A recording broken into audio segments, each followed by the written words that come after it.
Hello everyone, my name is Vicky Negi and welcome back to my YouTube channel Education for Everyone. Friends, जैसा कि आपको पता है मैंने लास्ट वीडियो में आपको क्लास 10th एनसीईआरटी ज्योग्राफी का चैप्टर सेकंड स्टार्ट करवाया था which is forest and wildlife resources, right. आज ये उसका सेकंड पार्ट है और ये चैप्टर आज यहाँ पे खत्म हो जाएगा।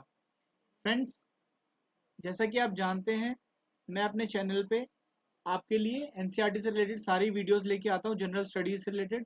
और आपको पता है ये वीडियोस स्कूल स्टूडेंट्स के लिए तो बेनिफिशियल है ही है, साथ ही साथ वो सभी गवर्नमेंट जॉब एस्पिरेंट्स जो यूपीएससी एग्जाम्स के लिए, एसएससी एग्जाम्स के लिए या अदर ओपन एग्जाम्स के लिए प्रिपेयर कर रहे हैं उनके लिए बहुत बेनिफिशियल है। सो प्लीज़ वीडियोस को लाइक कीजिए और शेयर कीजिए उन सभी नीडफुल पर्सन्स को। चलिए स्टार्ट करते हैं। Wild life, forest and wildlife resources, chapter 2 part 2, right. The Himalayan you in trouble. अब जो हमारे फ्लोरा एंड फौनाज होते हैं उसमें हमारे जो फ्लोराज हैं उसमें प्लांट्स वगैरह में एक ये हिमालयन यू है, राइट। ये इसका नाम जो है scientific Taxus wallichiana, right. Is a medicinal plant found in various parts of Himachal Pradesh and Arunachal Pradesh, ठीक है। तो ये प्लांट है, ये मेडिसिनल प्लांट है, राइट। मेडिसिन में इसका काफ़ी यूज़ होता है। A chemical compound called Taxol is extracted from the bark, needles, twigs and roots of the tree, and it has been successfully used to treat some cancers. The drug is now the biggest selling anti-cancer drug in the world. Okay, तो ये world की सबसे biggest selling anti cancer drug है, right. जो इस taxol, जो एक chemical compound निकलता है इस प्लांट से, हिमालयन न्यू से यूज किया जाता है एंटी कैंसर ड्रग में, right. The species is under great threat due to over exploitation. अब लास्ट चैप्टर में मैंने बताया आपको कि हमारे पास रिसोर्सेज तो अबंडेंस है, लेकिन जब तक हम उनका एक प्रॉपर यूटिलाइजेशन नहीं करेंगे तो वो रिसोर्सेज हम यूटिलाइज नहीं, उनको एक्सप्लॉइट कर रहे हैं। तो इसका ग्रेट थ्रेट है इसको, ठीक है, एग्जिस्टेंस में इसकी। तो in the last one decade thousands of yew trees have dried up in various parts of Himachal Pradesh and Arunachal Pradesh, ठीक है। तो हमें समझना चाहिए human as a human being, nature ने अगर हमें इतना सब हमें रिसोर्सेज प्रोवाइड कराएं तो हमको उसको एक्सप्लॉइट ना करके उसका यूटिलाइजेशन करना चाहिए प्रॉपरली, साथ ही साथ कंजर्व भी करना चाहिए फॉरेस्ट को, प्रोटेक्ट भी करना चाहिए फॉरेस्ट को और वाइल्ड लाइफ रिसोर्सेज को, ठीक है। चलिए आगे देखते हैं। Habitat destruction, hunting, poaching, overexploitation, environmental pollution, poisoning, and forest fires are factors which have led to decline in India's biodiversity. Right? अब ये सारे reasons हैं habitat destruction का, hunting की वजह से, poaching की वजह से, over exploit करना resources को, और साथ ही साथ environment को pollute करना, ठीक है, poisoning और forest fires की वजह से। और ये सब चीज़ें किन की वजह से हो रही है आपको बहुत अच्छे से पता है। We, the human beings, are the very major cause of these things, right? The other important causes of environment destruction are unequal access, inequitable consumption of resources, and differential sharing of responsibility for the environmental well-being, right? और इन चीज़ों की वजह से भी कि है जो consumption हम कर रहे हैं रिसोर्सेज का वो इनइक्विटेबल है। कोई तो काफ़ी ज़्यादा रिसोर्सेज को यूटिलाइज कर रहा है, यूज़ कर रहा है, ठीक है, किसी को वो मिल ही नहीं रहे, राइट। साथ ही साथ अब जब हम यूज़ कर रहे हैं तो किसी चीज़ को, उसके लिए हमारी रिस्पॉन्सिबिलिटी बनती है कि हम उसका टेक केयर करें, राइट। बट वो नहीं कर पा रहे हम, और ना कर रहे हैं। Over population in third world countries often cited as the cause of environmental degradation। अब थर्ड वर्ल्ड कंट्रीज में ओवर पॉपुलेशन को भी इसका एक रीजन बताया गया है। How an average American consumes 40 times more resources than an average Somalian, ठीक है। तो एक एवरेज जो अमेरिकन है, राइट, जो डेवलप्ड कंट्री है, राइट, वहाँ पे जो वहाँ का सिटीजन है वो 40 टाइम्स ज़्यादा रिसोर्सेज कंज्यूम करता है एक अंडर डेवलप्ड कंट्री के मुकाबले, राइट।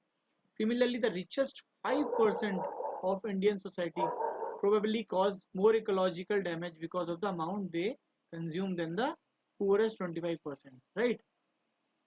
अब जो richest है 5%, जो टॉप के richest 5% है इंडियन सोसाइटी में, वो ज़्यादा इकोलॉजिकल डैमेज पहुंचाते हैं एनवायरनमेंट को because of the amount they consume, ठीक है। क्योंकि वो ज़्यादा कंज्यूम करते हैं than the poorest 25%, right. The former former shares minimum responsibilities for environmental wellbeing, और जो ये 5% जो रिचर हैं वो कम रिस्पॉन्सिबिलिटी शेयर करते हैं as compare to the poorest 25%, right. अब the question is who is consuming what from where and how much, ये भी है। चलिए देखते हैं। एक ही आपके लिए फैक्ट है, do you know that over half of India's natural forest are gone, right. देखिए कितनी हमारे लिए डिवास्टेटिंग थिंग है ये कि half of the India's natural forest खत्म हो चुके हैं, 1/3 of its wetlands drained out, 70% of its surface water bodies polluted, 40% of its mangroves wiped out, and with continued hunting and trade of wild animals and commercial valuable plants, thousands of plants and animal species are heading towards extinction. तो ये हमें समझने की ज़रूरत है, और as a human being हमको, जो हमारे को मदर अर्थ ने या नेचर ने हमें रिसोर्सेज प्रोवाइड कराए हैं, उनका हमें प्रोटेक्शन और प्रॉपर यूटिलाइजेशन करना चाहिए। The destruction of forests and wildlife is not just a biological issue, right? The biological loss is strongly correlated with the loss of cultural diversity. Such losses have increasingly marginalized and impoverished many indigenous and other forest dependent communities who directly depend on various components of the forest and wildlife for food, drink, medicine, culture, spirituality, etc. Within the poor, women are affected more than the men, right? अब जो ये forest और wild life जो destruction हो रहा है, ये एक बायोलॉजिकल, सिर्फ एक बायोलॉजिकल इशू नहीं है, राइट, कि हमारा बायोस्फीयर खत्म हो रहा है, सिर्फ ऐसा नहीं है। Biological loss is strongly correlated with the loss of cultural diversity. इससे कल्चर में भी डाइवर्सिटी, जो कल्चरल डाइवर्सिटी हमारी इंडिया में, ठीक है, वो भी खत्म होती जा रही है। Such losses have increasingly marginalized and impoverished many indigenous and other forest dependent communities. अब जो फॉरेस्ट से डिपेंडेंट कम्युनिटीज है, जो ट्राइबल पीपल है या जो नेटिव है फॉरेस्ट के, राइट, वहाँ पे उनकी लाइफ को भी, उनके कल्चर को भी, उनकी ट्रेडिशंस को काफ़ी इफेक्ट पड़ता है इन चीज़ों से, और सबसे ज़्यादा है वुमेन को, right. In many societies women bear the major responsibility of collection of fodder fuel fodder water and other basic subsistence needs. आपको पता है विलेज में, या आपने वैसे भी देखा होगा कि ज़्यादातर क्या है, वुमेन का ही मेजर रोल रहता है हाउस होल्ड्स में, राइट। इन चीज़ों में उनकी रिस्पॉन्सिबिलिटी ज़्यादा रहती है। तो जो ट्राइबल लोग हैं, या राइट, या साथ ही साथ जो फॉरेस्ट से बिलोंग करते हैं, राइट, तो उनका मेजर जो है रिस्पॉन्सिबिलिटी क्या है वुमेन की, फ्यूल कलेक्शन करना, फॉर्डर कलेक्ट करना, वाटर या अदर बेसिक सब्सिस्टेंस नीड्स को पूरा करना, right. As these resources are depleted, the drudgery of women increases, and sometimes they have to walk for more than 10 kilometers to collect these resources. और जैसे जैसे ये resources खत्म हो रहे हैं, हम डिप्लीट कर रहे हैं उनको, तो वुमेन की भी प्रॉब्लम्स बढ़ती जा रही है, और उनको कई किलोमीटर तक इन रिसोर्सेज के लिए जाना पड़ता है बाय वॉक, राइट। अब साथ ही साथ हमारी ये वाइल्ड लाइफ है, राइट, एनिमल्स हैं, इनको भी तो इफेक्ट पड़ रहा है। This causes serious health problems for women and negligence of home and children because of the increased hours of work, which often has serious social implications. The indirect impact of degradation, such as severe drought or deforestation, induced flood, etc., also the poor the hardest. इससे जो poor लोग हैं उनको सबसे ज़्यादा इससे problem होती है, ठीक है, सबसे ज़्यादा इफेक्ट उनको पड़ता है। Poverty in these cases is a direct outcome of environment destruction. Therefore, forest and wildlife are vital to the quality of life and environment in the subcontinent. Okay, it is imperative to adapt to sound forest and wildlife conservation strategies. तो इसलिए ये बहुत ज़रूरी है कि जो हम wild life strategies, forest strategies conservation करने के, उनको अच्छे से उनको स्ट्रेटजीज को इम्प्लीमेंट करें, राइट, ताकि एनवायरनमेंट को हम बचा सकें। Now conservation of forest and wild life in India. अब हमने बोल तो दिया कि कंजर्व करना है वाइल्ड लाइफ को और फॉरेस्ट को, पर कैसे करेंगे ये भी देखते हैं, चलिए। Conservation in the background of rapid decline in wildlife population and forestry has become essential, but why do we need to conserve our forest and wildlife? ये सब जानते हैं क्यों ज़रूरी है, राइट। देख ही रहे आप जो एनवायरनमेंट को हार्म पहुंच रहा है, और जो आजकल कंडीशन हो रही है, राइट, नेचर के साथ और बाहर एनवायरनमेंट के साथ, ठीक है, उसके हिसाब से हमें पता ही है कि क्यों ज़रूरी है। Conservation preserves the ecological diversity and our life support systems जैसे कि वाटर, एयर एंड सॉइल। ठीक है, तो नहीं पता तो देख लीजिए, इसलिए ज़रूरी है कि जीना है तो फिर बचाना भी पड़ेगा इन चीज़ों को, राइट, कंजर्व करना पड़ेगा। It also preserves the genetic diversity of plants and animals for better growth of species and breeding, right? For example, in agriculture, we are all dependent on the traditional crop varieties, right? Agriculture को देखा जाए तो हम dependent है जो traditional crop varieties है उन्हीं पे, ठीक है ना। चाहे हम कितना भी हाइब्रिड जो है क्रॉप्स को प्रोड्यूस कर ले, फिर भी हम ज़्यादातर डिपेंड जो है वो ट्रेडिशनल क्रॉप वेराइटीज पे ही डिपेंड है, right. Fisheries too are heavily dependent on the maintenance of aquatic biodiversity. In 1960s and 70s, conservationists demanded a national wildlife protection program. ठीक है, तो 1960-70 से जो कंजर्वेशनिस्ट है, ठीक है, जो जो एनवायरनमेंट के लिए कंजर्वेशन करते हैं, राइट, या वाइल्ड लाइफ कंजर्वेशन के लिए काम करते हैं जो लोग, वो प्रोग्राम्स चला रहे हैं, right. Wild life Indian wild life protection act जो है हमारा वॉज इम्प्लीमेंटेड 1972 में आ चुका था, राइट। याद रखना है, एक स्टैटिक जीके का क्वेश्चन है। तो 1972 में वाइल्ड लाइफ प्रोटेक्शन एक्ट आया था with various provisions for protecting habitats, right. Habitats क्या होता है, कोई स्पेसिफिक जगह जहाँ पे कोई स्पीशी या लोग रहते हैं, राइट, जहाँ पे उनका सराउंडिंग में उनके लिविंग के लिए सब कुछ है और वहाँ पे वो रहते हैं। An all India list of protected species was also published, ठीक है, तो इसके लिए एक ऑल इंडिया स्पीशी जो प्रोटेक्टेड स्पीशी है उनकी एक लिस्ट भी निकाली गई थी। The thrust of the program was towards protecting the remaining population of certain endangered species by banning hunting, giving legal protection to their habitats and restricting the trade in wildlife। ठीक है, तो इस programme को और ज़्यादा thrust देने के लिए क्या क्या चीज़ें की गई कि हंटिंग को बैन कर दिया गया, राइट, साथ ही साथ लीगल प्रोटेक्शन दी गई हैबिटेट्स को, साथ ही साथ रेस्ट्रिक्ट कर दिया गया ट्रेड इन वाइल्ड लाइफ। ठीक है, वाइल्ड लाइफ में ट्रेड नहीं किया जाएगा, कि पोचिंग वगैरह होती है, ठीक है, जानवरों की स्किन वगैरह और उनकी अदर जो बॉडी पार्ट्स होते हैं उनको सेल किया जाता है, ठीक है, वो सब बंद कर दिया गया, बैन कर दिया गया। Subsequently central and many state governments establish national parks, ठीक है, तो साथ ही साथ नेशनल पार्क्स की भी डेवलपमेंट की गई, and wild life sanctuaries about which you have already studied, आपने पढ़ा भी होगा, ठीक है, और मेरी लास्ट 9th क्लास की वीडियो में भी देख सकते हैं आप, right. The central government also announced several projects for protecting specific animals, right, which were gravely threatened, including the tiger, the one-horned rhinoceros, the Kashmiri stag और हंगूल कहते हैं जिसे, ठीक है, कश्मीरी स्टैग का दूसरा नाम क्या है, हंगूल, जो लोकल नाम है वहाँ का। 3 types of crocodiles, fresh water crocodile, salt water crocodile and the घड़ियाल, the Asiatic lion others। हाँ, एक और चीज़, ये जो कश्मीरी स्टैग है, राइट, ये जम्मू कश्मीर का ये नेशनल वो सॉरी स्टेट एनिमल है, राइट, हंगुल, जो कश्मीरी स्टैग है, ओके, ये भी याद रखना, करंट सॉरी स्टैटिक जीके का पार्ट है। Most recently the Indian elephant, the blackbuck chinkara, सुना भी उसकी, ये तो आपको अच्छे से पता होगा इसके बारे में, चिंकारा के बारे में।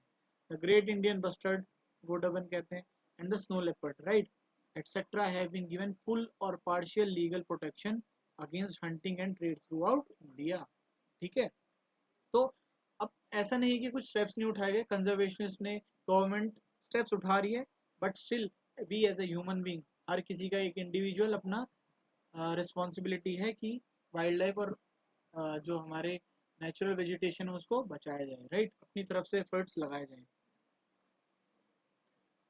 नाउ प्रोजेक्ट टाइगर, ये भी एक बहुत बड़ा प्रोजेक्ट है, था, चल रहा है, is one of the key wild life species in the funnel web, right. Flora and fauna होते हैं, तो फौना मतलब वाइल्ड लाइफ, जो भी एनिमल्स बर्ड्स वगैरह हैं। तो इन 1973 जो वाइल्ड लाइफ प्रोटेक्शन एक्ट था 72 का, राइट, उसमें जो अथॉरिटीज थी realise that tiger population had dwindled to 1827 from an estimated 55,000 at the turn of the century, right.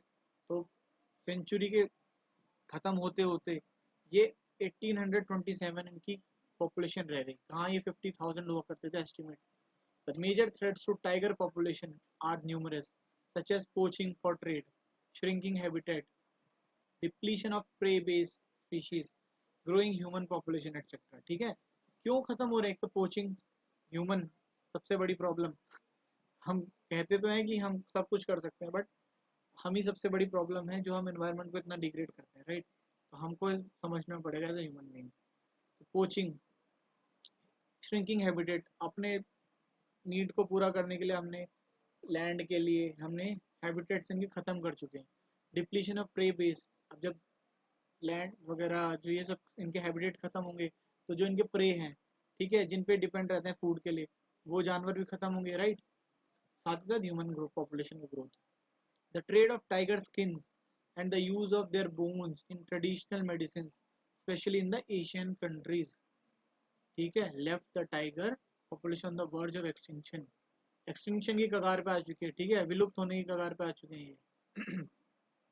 Since India and Nepal provide habitat to the two-thirds of the surviving tiger population in the world, these two nations are prime targets for poaching and illegal trading.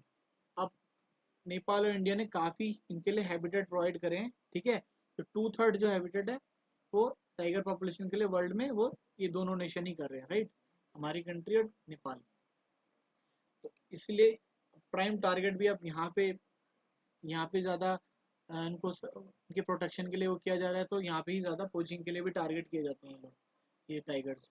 तो protect tiger, one of the well publicised wild life campaign in the world was launched in 1973, ठीक है, 1973 में protect tiger campaign भी चालू की गई। The tiger conservation has been viewed not only as an effort to save an endangered species but with equal importance as a means of preserving biotypes of sizable magnitude. अब जो एक Corbett national park है, ठीक है, पता है आपको, Jim Corbett in Uttarakhand, Sundarban, ठीक है, western Ghat, oh sorry western Ghat कह रहा हूँ, वेस्ट बंगाल वाला Sundarban national park in West Bengal, Bandhavgarh national park MP में जो है, Sariska wildlife sanctuary Rajasthan की जो है, ठीक है, मानस टाइगर जो असम का है, मानस और काजीरंगा सुना ही है आपने, Periyar tiger reserve in Kerala, ये सारे क्या हैं? ये tiger reserve of India, right? ये याद रखना है, ये स्टैटिक जीके है, ठीक है। जिम कॉर्बेट उत्तराखंड में, Sundarban national park West Bengal में, सुंदरबन पता ही है आपको, बंगाल में है, ठीक है, तो उसी में वेस्ट बंगाल में सुंदरबन नेशनल पार्क, बांधवगढ़ जो है नेशनल पार्क एमपी में, right? Sariska wildlife sanctuary Rajasthan में, ठीक है, बर्ड सेंचुरी भी है ये, राइट? मानस टाइगर रिजर्व असम में, साथ ही साथ काजीरंगा भी है असम में, पेरियार, ठीक है, केरला में, ये याद रखना है। चलिए, in the notification under the wild life act of 1980 and 1986, ठीक है, अब जो आगे फर्दर जो वाइल्ड लाइफ एक्ट फर्दर आगे आया, ठीक है, 1980 और 86 में several hundred butterflies, moths, beetles and one dragonfly have been added to the list of protected species. अब खाली एनिमल्स ही नहीं, जो इंसेक्ट स्पीशीज है उनको भी प्रोटेक्शन देना जरूरी है, क्योंकि वो भी एनवायरनमेंट को काफ़ी अपना रोल प्ले करते हैं, काफ़ी बड़ा रोल प्ले करते हैं एनवायरनमेंट में, right? In 1991 for the first time plants were also added to the list, starting with 6 species, okay. तो धीरे धीरे इंसेक्ट्स के साथ साथ प्लांट्स को भी ऐड किया गया। Now types and distribution of forest and wildlife resources. अब क्या टाइप होते हैं, साथ साथ डिस्ट्रीब्यूशन क्या फॉरेस्ट का, वाइल्ड लाइफ रिसोर्सेज का, वो भी देखेंगे कैसे डिस्ट्रीब्यूट कर रखा है इनको। In India, much of its forest and wildlife resources are either owned or managed by the government through the forest department or other government departments, ठीक है। तो जो इंडिया में है फॉरेस्ट और वाइल्ड लाइफ रिसोर्सेज है, या तो वो ओन किए जाते हैं या तो वो मैनेज किए जाते हैं गवर्नमेंट के द्वारा। तो गवर्नमेंट में भी फॉरेस्ट डिपार्टमेंट होता है, या गवर्नमेंट के डिपार्टमेंट होते हैं स्पेसिफिक। अब इनको क्लासिफाई किया गया अंडर फॉलोइंग कैटेगरीज, क्या है वो? पहला, रिजर्व फॉरेस्ट। रिजर्व फॉरेस्ट जो रिजर्व्ड है, right? More than half of the total forest land has been declared reserve forest. Half से ज्यादा जो लैंड है फॉरेस्ट का, उसको रिजर्व फॉरेस्ट डिक्लेयर किया गया है, मतलब गवर्नमेंट का कंट्रोल है उसके अंदर। Reserve forest are regarded as the most valuable as far as the conservation of forest and wildlife resources are concern, ठीक है। और ये दोबारा ये मिसप्रिंट हो गया। Second, protecting forest. अब जो प्रोटेक्ट किए गए हैं, almost 1/3 of the total forest area is protected, right, as declared by forest department. और इनको कौन देखता है? फॉरेस्ट डिपार्टमेंट के द्वारा। This forest land are protected from any further depletion, और इस फॉरेस्ट लैंड को और फर्दर डिप्लीट ना हो उससे बचाया जाता है। थर्ड टाइप देखते हैं, अनक्लास्ड फॉरेस्ट। अभी अनक्लास्ड फॉरेस्ट क्या होते हैं? These are other forest and wastelands belonging to both government and private individuals and communities, ठीक है। तो अनक्लास, इसका कोई क्लासिफाई नहीं किया गया, ठीक है। ये गवर्नमेंट के भी अंडर आ सकते हैं, प्राइवेट इंडिविजुअल भी ओन कर सकते हैं, या किसी स्पेसिफिक कम्युनिटी के भी ये हो सकता है, right. Reserved and protected forest are also referred to as permanent forest. अब ये ध्यान रखना है आपको कि जो रिजर्व फॉरेस्ट और ये प्रोटेक्टेड फॉरेस्ट, इनको परमानेंट फॉरेस्ट कहा जाता है, right. estates maintained for the purpose of producing timber and other forest produce for protected reasons, right। तो इनको मेंटेन किया जाता है किस पर्पस के लिए? प्रोड्यूसिंग टिम्बर के लिए, और अदर जो फॉरेस्ट प्रोड्यूस होते हैं उसके लिए, प्रोटेक्टिव रीजंस की वजह से। Madhya Pradesh has the largest area under the permanent forest, ठीक है। और मध्य प्रदेश के अंडर काफी सबसे ज्यादा लार्जेस्ट एरिया आता है प्रोटेक्ट परमानेंट फॉरेस्ट का, right, constituting percent of its total forest area. Jammu and Kashmir, Andhra Pradesh, Uttarakhand, Kerala, Tamil Nadu, West Bengal and Maharashtra have large percentage of reserve forest of its total forest area, whereas Bihar, Haryana, Punjab and Himachal Pradesh, Odisha and Rajasthan have a bulk of its under protected forest, right। तो ये सारे state है, Jammu Kashmir, Andhra Pradesh, Uttarakhand, Kerala, Tamil Nadu, West Bengal, Maharashtra, इनमें जो ज्यादा percentage है reserve forest है, right, ठीक है। और इनका जो टोटल फॉरेस्ट एरिया है, साथ ही साथ जो बिहार, हरियाणा, पंजाब, हिमाचल प्रदेश, उड़ीसा और राजस्थान है, इनका जो बल्क है ये भी प्रोटेक्टेड फॉरेस्ट के अंडर आते हैं, ठीक है। ऊपर वाले स्टेट थे जो वो ये सारे के रिजर्व फॉरेस्ट में, और ये जो नीचे के स्टेट हैं ये प्रोटेक्टेड फॉरेस्ट में है, right. All north eastern states and parts of Gujarat have a very high percentage of their forest as unclass forest manage by local communities. अब जो थर्ड कैटेगरी थी, तो जितने भी नॉर्थ ईस्ट के स्टेट्स हैं, राइट, साथ ही साथ पार्ट्स ऑफ गुजरात के, इनमें काफी ज्यादा परसेंटेज किसका है? वो फॉरेस्ट जो अनक्लास्ड है। अनक्लास्ड में क्या क्या थे? जो गवर्नमेंट को भी बिलोंग करते हैं, प्राइवेट इंडिविजुअल को भी बिलोंग करते हैं, साथ ही साथ किसी कम्युनिटी को भी बिलोंग करते हैं, राइट, उनके द्वारा मैनेज की जाती है। ओके, चलिए आगे देखते हैं, कम्युनिटी एंड कंजर्वेशन। अब हमने थर्ड जो देखा था उसमें अनक्लास जो फॉरेस्ट है उसमें कम्युनिटी के बारे में ही पढ़ा था हमने। तो अब कुछ कम्युनिटी होती है जो उन फॉरेस्ट को प्रोटेक्ट करती है, उनका ध्यान रखती है और उन्हें ओन करती है, राइट। तो उसमें वो कंजर्विव वो वही कम्युनिटी देखती है उनको। Conservation strategies are not new in our country. We often ignore that in India forests are also home to some of the traditional communities, right।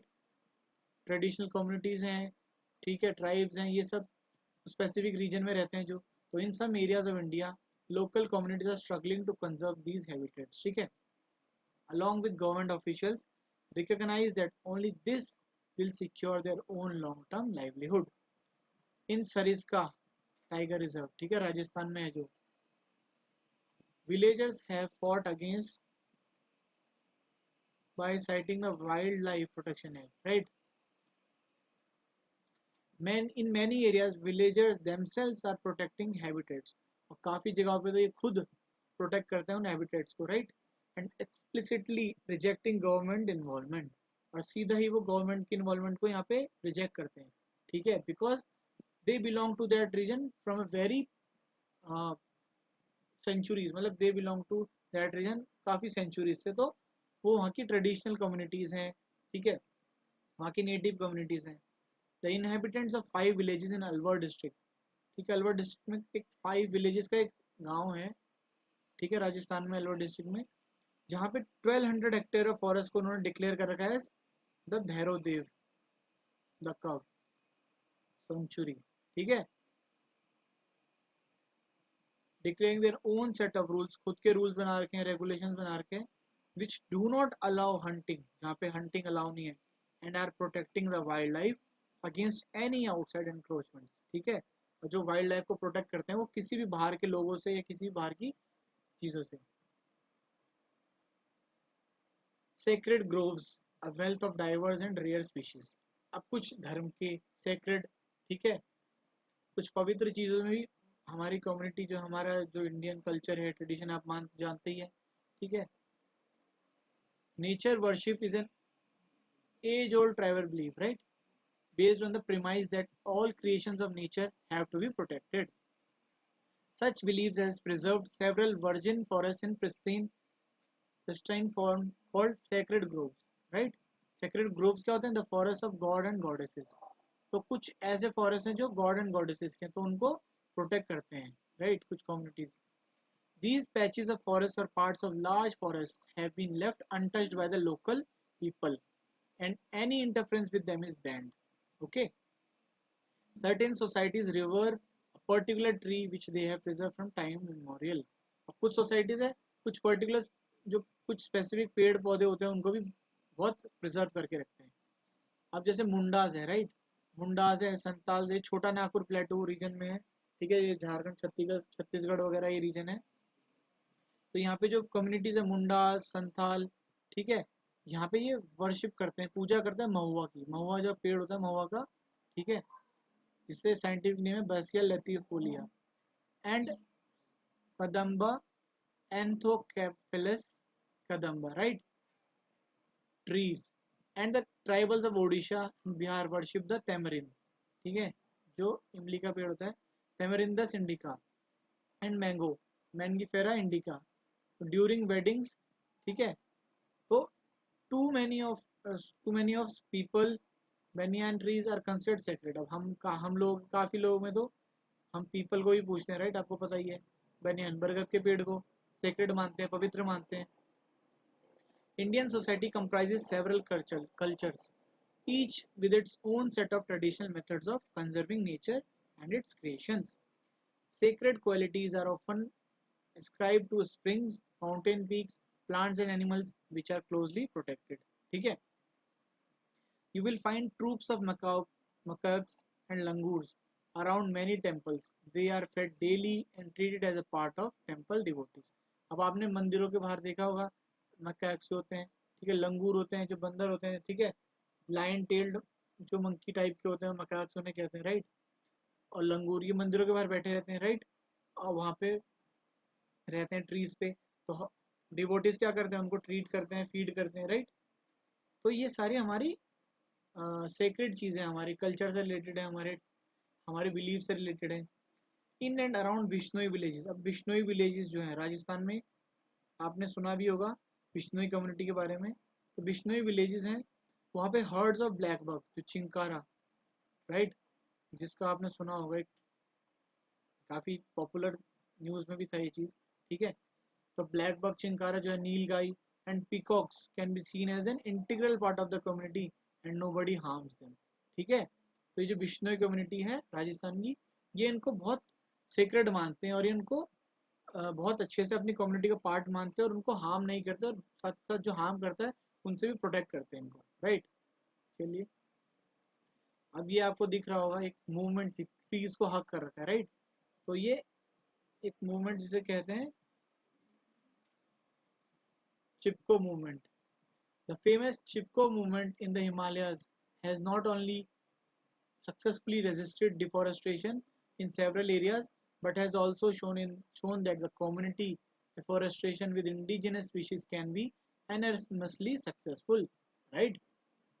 तो community अगर चाहे तो इन चीज़ों को रोक सकती है।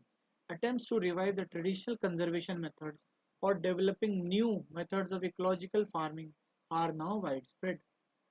Farmers and citizens group like the Beej Bachao Andolan, right, in Tihri mein, and Navdanya have shown that adequate levels of diversified crop production without the use of synthetic chemicals are possible and economically viable, ठीक है। तो ये जो क्या बोलते हैं movements थी, बीज बचाओ आंदोलन टिहरी में, ये नवदन्या, इन्होंने क्या दिखाया कि हम विदाउट सिंथेटिक केमिकल का यूज किए ही इकोनॉमिकली, और ये पॉसिबल है ये, ठीक है, ये चीज होगा। In India joint forest management, ठीक है, JFM, joint forest management programme furnishes a good example of involving local communities in the management and restoration of degraded forest, right? तो ये जॉइंट फॉरेस्ट मैनेजमेंट प्रोग्राम है, JFM, right? इसने क्या किया, इसमें local communities को इन्वॉल्व किया गया मैनेजमेंट के द्वारा और रिस्टोर करने में, डिग्रेडेड फॉरेस्ट जो थे उनको रिस्टोर करने में उनकी हेल्प ली गई, right? The programme has been in formal existence since 1988, ठीक है, और ये प्रोग्राम सिंस 1988 चला आ रहा है।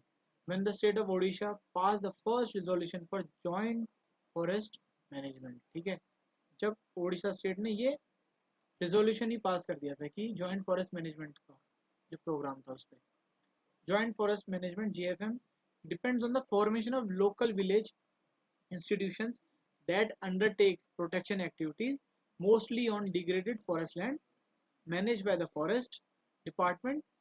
In return, the members of this community are entitled to intermediary benefits like non-timber forest produces and share in the timber harvested by the successful protection, ठीक है। तो इसमें क्या किया JFM प्रोग्राम में, जॉइंट फॉरेस्ट मैनेजमेंट प्रोग्राम में, कि जो लोकल विलेज थे, राइट, इंस्टीट्यूशन उनको क्या करता था, अपने साथ ज्वाइन करवाता था, ठीक है, और जो डिग्रेडेड फॉरेस्ट लैंड थे उनको मैनेज करते थे ये फॉरेस्ट डिपार्टमेंट। इसके रिटर्न में जो मेंबर होते थे कम्युनिटीज के उनको बेनिफिट दिए जाते थे, intermediate benefits like no timber forest produces and share मिलता था उनको टिम्बर हार्वेस्ट में, राइट, सक्सेसफुल प्रोटेक्शन के बाद। सो आई होप फ्रेंड्स आपको ये जो भी मैंने पढ़ाया अच्छे से समझ आया होगा, ये वीडियो आपको अच्छी लगी होगी।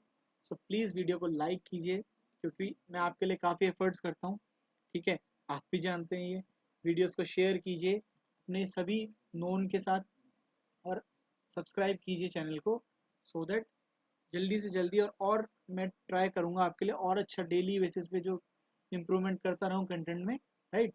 सो I hope you like the video. Please like, share and subscribe the channel. Learn and help others to learn, right? खुद भी सीखिए, दूसरों की भी हेल्प कीजिए सीखने में। सो फ्रेंड्स आज ये सेकंड चैप्टर यहाँ पे क्लास 10 NCERT ज्योग्राफी का सेकंड चैप्टर खत्म हो चुका है। जल्दी ही आपके लिए एक नए टॉपिक पे, नई चैप्टर पे नई वीडियो लेके आऊँगा। See you, take care, bye bye.